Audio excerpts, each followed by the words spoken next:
Un adolescent devrait dormir 9h30 par nuit. Des consignes loin d'être respectées.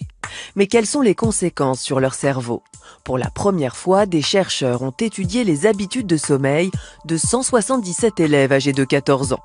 En moyenne, ils se couchent à 22h30 pour se lever à 7h en semaine. Mais le week-end, ils se décalent et ne sombrent qu'à 23h30 pour se réveiller à 9h45. Résultat, à l'IRM, le constat est sans équivoque. Plus le temps de sommeil est court, plus le volume de matière grise est diminué, notamment dans ces 3 régions ici en bleu qui influent sur leurs capacités intellectuelles. Il y a vraiment une diminution de la substance nerveuse, de la substance grise qui est dans le cerveau, et dans certaines zones qui sont justement impliquées dans la régulation à la fois de la concentration, de l'attention, mais aussi dans la régulation émotionnelle.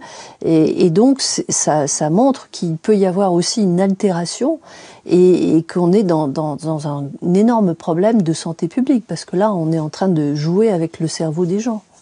Cette étude démontre clairement que le manque de sommeil altère la structure du cerveau, qui à cet âge est encore en pleine maturation. Et cela n'est pas sans conséquence sur les résultats scolaires. Les mauvaises notes obtenues par les élèves inclus dans l'étude étaient associées à une diminution de matière grise dans les régions frontales de leur cerveau.